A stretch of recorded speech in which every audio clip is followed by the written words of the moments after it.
Mega Man Battle Network Legacy Collection is now available on Switch. And this is funny because this is actually related to animation.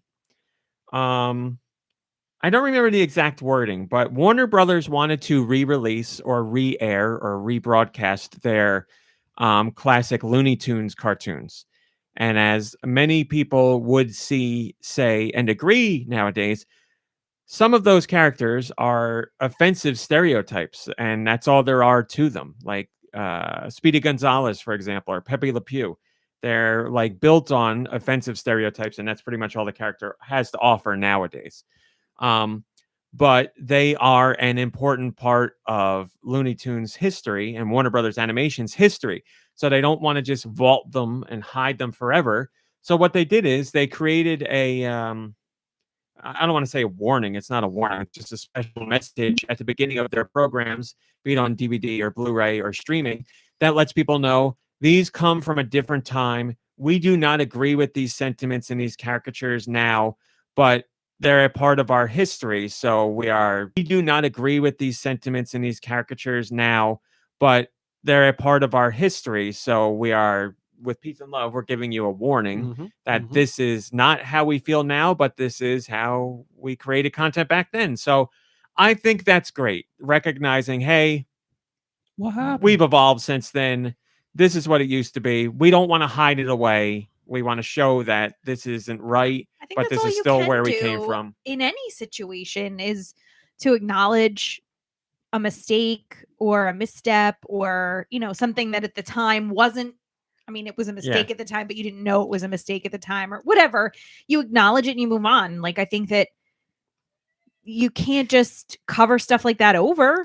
Yeah, I wouldn't fault the company for pulling something from circulation because they feel so strongly against having that out there as part of their name.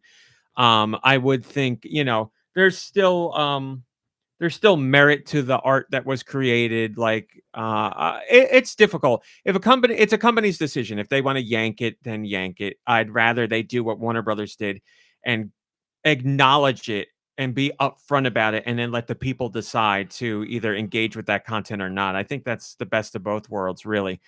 So I'm talking about that because Mega Man Battle Network Legacy Collection has a message from Capcom that is along the same lines. So now when you fire up the game, you will get so for those who don't know, you too, Mega Man Battle Network Legacy Collection is obviously a collection of old Mega Man games, but they're the Battle Network games. They came out from like 2001 to 2006. So when you fire up this collection, you're greeted with a message from Capcom that says, Capcom values diversity and inclusivity within its games and its community.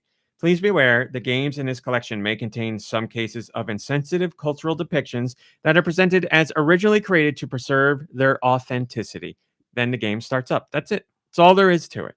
So I like it. People are gonna be real pissed that they're I woke know. about it. So here's my thing about those who are, you know what?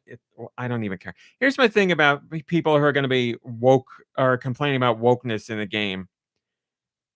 For all intents and purposes, those people will be like, I don't want this stuff censored. I don't want this stuff removed because you love racism or sexism or inappropriate, whatever. Well, you're getting it. It's still all here. Like, but you're going to complain that now there's a message in the game to let people know that that content is there and they may not want to interact with it. So we can't even acknowledge, we can't even say the stuff is still there, but we're warning that we don't think like this anymore and we don't find it appropriate anymore. That's still not good enough. It just has to, we need a message in the beginning that's like, here's the stereotypes. We still agree with them.